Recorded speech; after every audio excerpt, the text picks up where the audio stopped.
Welcome Yorgos Saslis. He's a local meetup, Your Path to Crafts Womanship, who will share experiences of one of these communities, lessons learned, challenges faced, and problems solved. Yorgos and his crew are also main organizers as Agile Crete. Who knows Agile Crete? Anyone there last year? Great. So they will also be doing Agile Crete Meet Socrates this July 30th and 31st. You can check out more information at agilecrete.org. And I do think you still have tickets available? Yeah, we're on early birds. Can anybody hear me? Yeah. Awesome. A big round of applause then. Stage is yours. Thank you, Maria. So my name is Yorgos Saslis, and as you may or may not be able to tell, I come from Crete. Right? That's the biggest island in Greece, down south. And I'm here today to talk to you a little bit about some things that have been going on down in Crete, and how we started off on a journey to become better software craftsmen and craftswomen. So I'd like you to put your hand up if you know what a coding kata is. Okay, some people. And please keep it up if you've ever actually done one also. You've done one and done more than 3? On company time, paid time? Nice, all right. The reason I'm asking about katas is because it's a training exercise. And I come from sports. I used to play football for many years, and this was something that always struck me, that in football, in software, in sports, we have this big focus on training, on getting better, before we go out to perform, before we go out to win. In software, that doesn't really happen that much. I mean, you've just seen it here. There's always this focus on getting things done, giving something to the customer that will work, but not enough focus on getting better at this process of, getting things done. If you think about it, then this starts, it starts being important when you think about your career path. If you have to think, this is something that you always have to keep track of. Am I on a career path to, become a better software developer? Is that, my path for the next 5 years? Or I'm now a team lead. Am I still a software developer? Am I on a different path now to become a manager? Now I'm an engineering manager. That's a different career. It's important to keep that in mind. Because what you do to take your career forward very much depends on that. And that's why I talk about, this decision. Do you want to be a developer or do you want to be a manager? Because if you do want to be a developer and you think about your career, this is something you have to, keep getting better at. If you want to evolve in your career and, take the next steps, you have to keep improving.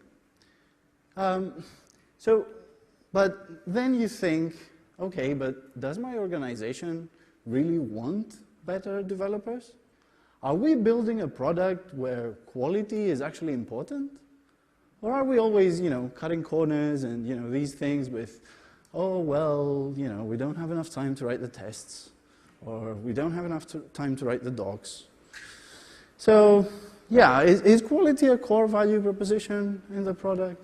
And if so, does the company, the organization, do anything to, like some people said they're doing katas on training time, but does your organization help you evolve?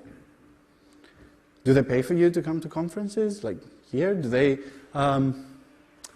pay you to go do training? It's something you have to think about, and then you have to, if you take it another step further, now that you are a better developer, is it still a good place for you to be in?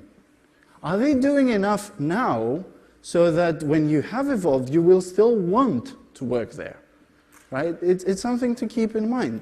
This is your career. And if after all this, this is your career, this is the software developer path, then you have to think about what to do to get there. And well, we've established that we're talking about software developers. So as software developers, you should know there are no silver bullets, right? Everybody knows that. Yeah. The only secret is hard work. That's what athletes do. That it's always there's talent there, but without hard work, you don't get anywhere. And exactly because it is hard work, it's important to find your peers, to find the other people who are, they share the same views as you, they're enduring the same kinds of problems, and helping each other, you can, the hard work becomes kind of manageable and doable. And that was when we started this, the Software Crafters community in Heraklion, exactly driven from this need to find our peers. So Heraklion is the biggest city in Crete, for those of you that don't know. It's not necessarily the nicest. I'm not one of those people. But Crete is definitely shorthand for best place in the world, okay? Let's also get that out there. So back in 2014, this is kind of a bit of a background history about how we got there. In 2014, we founded Agile Crete, an open space unconference. If you don't know what that is, that's one question you can ask later. Heavily inspired from JCrete. You might have seen that in Heinz's and Kirk's talk yesterday. Another open space unconference. So heavily inspired from that, we started Agile Crete. Then in 2015, we realized that these summer open space unconferences, they're great. But they're not enough. What do we do the rest of the year? For those of us who live there, Crete is not just a fantastic tourist destination. It's our home. It's where we work. How do we evolve in that time? So we started DevStaff, which is like a generic developers community, just to get everybody in the same kind of group. And we've been running ever since, one meetup per month. So this generic community with everybody in, so that people can start finding their peers. There's everybody there: backend developers, front end, mobile apps developers, with this focus. And then in 2016, we had two lovely folks in the third iteration of Agile Crete, two lovely folks from the Barcelona Software Crafters community. They joined us for Agile Crete, and we ran a bunch of sessions, coding katas and so on. And with their help and inspiration, we then started the Software Crafters community. Ever since, we've been running workshops every 1 to 2 months in Heraklion. So hands-on workshops, whether they're coding katas, test-driven development, naming, one of the hardest problems in programming, and then refactoring exercises, and also more fun coding games, like the Extreme Carpaccio. Great fun.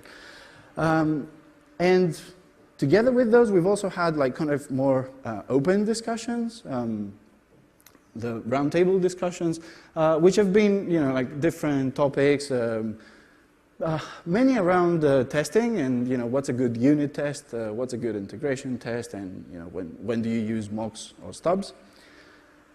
And this has all led us to this point now, today, where we're basically bringing this, Agile Crete with the Software Crafters community, and in 2018 we're running a kind of a combined open space conference with this focus on software craft and testing. But if this is all, starting to sound intriguing and fun, and maybe, you want to give this a try, these are some I'll be sharing a few kinds of tips. about what's worked and what hasn't, and what's been the kind of biggest challenges and so on. The first one is the venue, and this is for any meetup organizer anywhere in the world. Number one problem is the venue, because it's if it's not free, then you always have to find a sponsor. And then your contact at the sponsor might leave, and then you might have to find a different sponsor, and then you might not be able to run meetups. So do try to find a free venue. And this can be, things like trying to maybe use a research institute. It's what we do for dev staff. And also, talk to the people in your co-working spaces. Maybe this kind of, cross-promoting, I bring people to your co-working space, but we can have the space for free. Maybe it's something they're open to doing. Another really important thing is managing expectations. And this is important to do straight from the start. And when I talk about managing expectations, I mean primarily with your co-founders. So you have to think about things like, how many people are enough to run a meetup? Yeah, you're putting some numbers in your head. What if we have less than 10 people? Are we still doing it? What if it's less than 5? Well, for us, this number was actually 2. It was enough for me and my co-founder. That's what we'd agreed straight from the start. If it's just the 2 of us, we'll still have it. It's a couple of hours we'll spend exploring some topic, and that's still good. And then you have to think a little bit about preparation. As soon, as you start having more people attend, it's only fair that you have sort of gone through the workshop at least once. You do know a little bit about what's coming. It's not, completely just like a hack session, completely unorganized. You can have that, but you tell them up front. So do run the session once, but then, you don't have to overdo it as well. Nobody really expects us to be professional trainers, right? That's not our titles. That's not what we do. So, it's some preparation, but don't waste too much time on that. And then looking back, I think the biggest win was this focus on pairing. And it's interesting because pairing was actually one of the things that the participants felt most uneasy with to begin with. Like, at the start, it was this, oh well, but I don't really know anybody else, and can't I just work by myself? I have my own laptop. But in the end, looking back now, this has been our biggest win. We've started to instill into people that pairing is a better way of working if you're focusing on kind of quality and knowledge sharing across the same code base and so on. And to make it easier, you do have to find workshops and exercises that people can run in their own, favorite programming language. So, if it's just a Java or a JavaScript thing, you're immediately making it more difficult. There's lots of coding katas online that you can find, and they already support, the 10 most popular programming languages. So do find one of those. And I say pairing is the biggest win, because pairing brings you this focus on, this big premise of the software crafters movement, which is about quality and about doing it well and doing it right. Because that's not something you do every day at your jobs. There's always time pressure. There's always, pressure to deliver. There's always people waiting on you, and so you do have to sacrifice some part, no matter where you work. Well, I guess maybe if you work in space, yeah. But in the space software industry. So you do have to cut corners every day at work, and when you come in this kind of workshop, the focus is on doing it right, doing it well. And when you have somebody next to you, it's not so easy to say, well, I'll do it later. There's always somebody there who's saying, no, okay, we have time, you know, let's do it now. Let's do it properly. There's this kind of voice of conscience. Nice. And when you think about the biggest challenge, that's probably time. Because when when you're doing this, like kind of as volunteer work, you have a full-time job, you probably have a family or, a significant other who's waiting for you, or you want to go do your own hobbies. So you're taking time out of all that to put into this. So good time management is important. And it's also important for your participants, because they're also coming on their own time, and it's important to, for example, time box the meetings, right? You say it's going to run from 7 till 10. Do try to make sure that it's kind of finished by 10, because they've told their wives or husbands that they'll be going back, and if you're halfway through, it's not really nice. You're letting them leave with a kind of mixed feeling about how good it's been.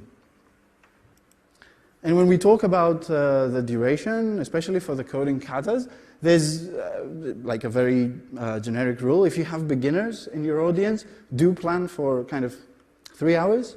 If you have intermediate level, then 2. And then if you have people there who have done it lots and lots of times, 1 hour should be enough. And then you can do it over and over again. And as the kind of last message I want to leave you with is, you do have to think about spreading the word. Because then, you've started something, it's your community, and you do have to, get the message out there and keep telling people, maybe they haven't heard about it yet. You might think, everybody already knows, they don't. So you have to keep telling people, you have to keep inviting them. Maybe they can't do it the first time, they can't do it, after a few times. So keep, getting the message out there. Sometimes it feels like you're selling it, and that's not really something you want to be doing. But then, in the end, when they do get there, it's better for everyone. It's very much driven by the participants, this kind of community and meeting, because it's not kind of this style of presentation. It's a hands-on workshop with people working together. So it is important to try to get more of this right kind of people, the peers I was talking about earlier, to try to get them in there. So with that, I'm done.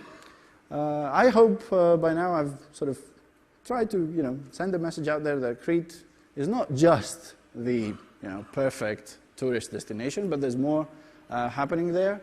There is a pretty active software community which is growing, and yeah, if you're ever on the island, give me a shout. Thanks.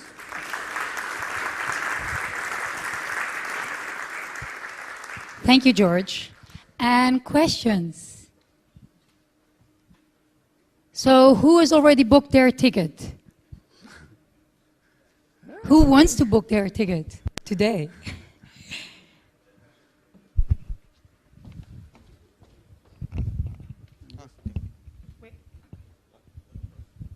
No, just the dates for the dates for the meetups. It's the end of July, so it's immediately after JCrete. So JCrete is on the 23rd to 27th, and then 28th is a Saturday. 29th we're probably going sailing, but that's still not something we can announce. This is the best. Well, yeah, and then 30 and 31 is the actual event. Okay, thank you. Great. We have another question at the back. Hi. In Java Hellenic user group that we're running here in Athens, we have facing a problem that most of the people, they don't want to participate in terms of presentation. We are doing more presentation than pairing.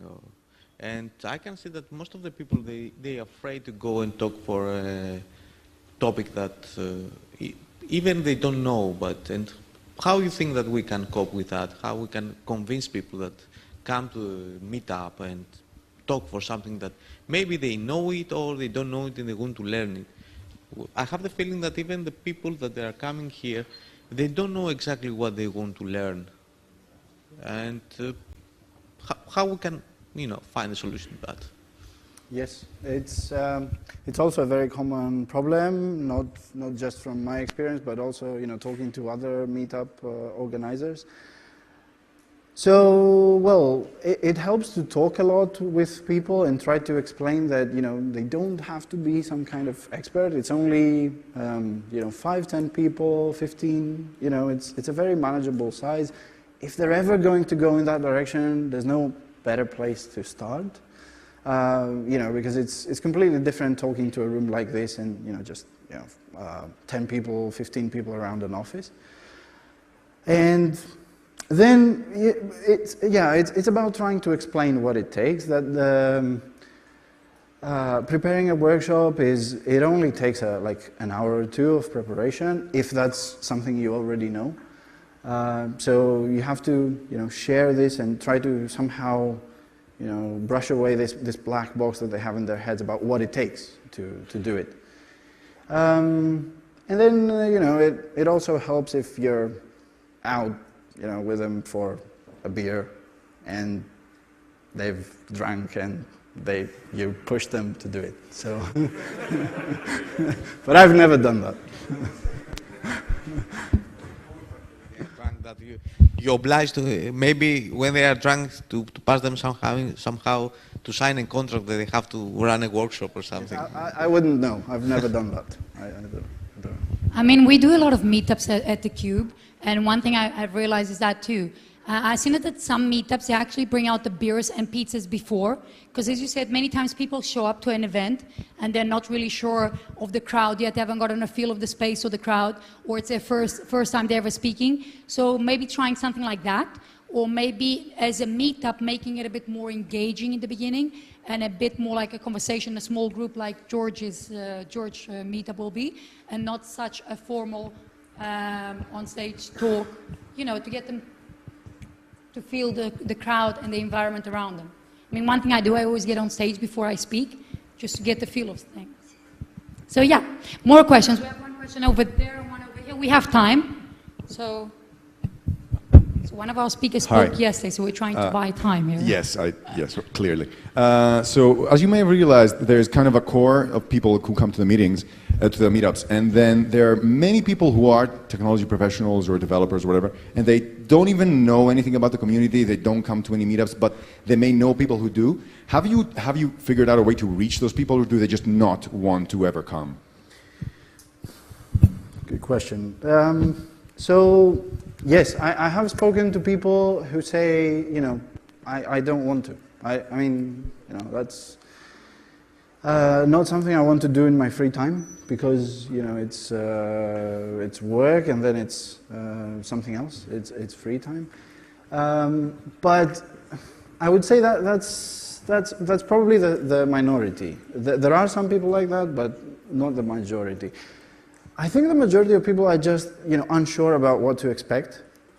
So it helps to take some time and talk to them and just try to explain, and then get the others in your community.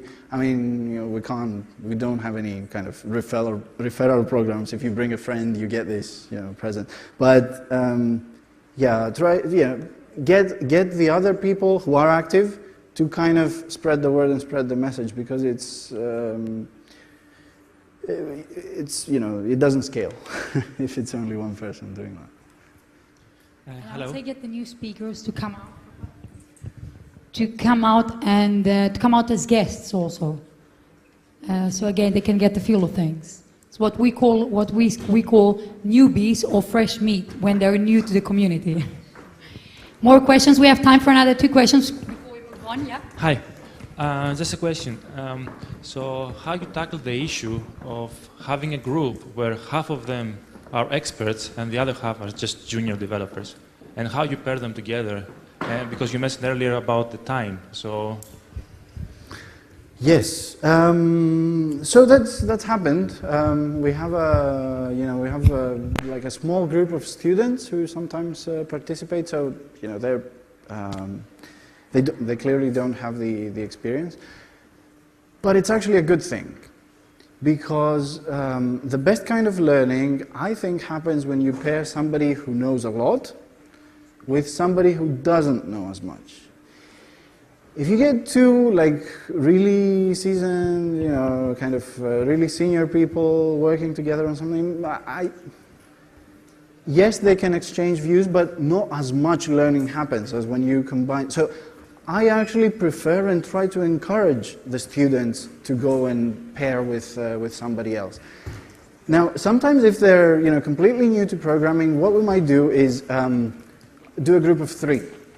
So there's 2 people who do the kind of the exercise and the coding and the unit testing and so on, and then there's a 3rd person which is kind of and this also works well for the first-time attendees, because you're not putting a lot of responsibility or burden on them. So you're just like watching, and you can still contribute because you're still part of a small group of 3 people. You can still speak up, but you're still learning a lot. That's what I hope I've answered. All right, thanks. And one. So you already said that we should avoid involving sponsors, but things can get complicated when trying to fill up the expenses for a meetup. What's your position on this, and how can one handle this? Well, so originally we even had this kind, it's a developers community. Developers don't like being sold to. So is it even something our participants want to see some sponsors over there? Especially, and we had this problem come up in our kind of org meetups, especially when we're talking about software companies. So people were okay with companies like kind of sponsoring pizzas and drinks for the networking session afterwards, but it was a little bit more tricky if the sponsor wanted to do a pitch or kind of send some message out. Before we had sponsors, we didn't have any pizzas. It was just beers, and it was completely community, like bring your own drinks kind of thing, to keep us sponsor free. But yeah, I have to say that it did make things a lot simpler when we had a sponsor to pay for pizzas and drinks, and yeah, it's a trade-off. But yeah, the networking is important. The networking, at the end is probably the biggest takeaway for people who come to meetup. Maybe the subject is kind of not exactly the thing, but still building this connection with others and seeing how other people work, that's still great. And having the networking, I think the sponsor is worth it for that. I think there was another question up there. Yes.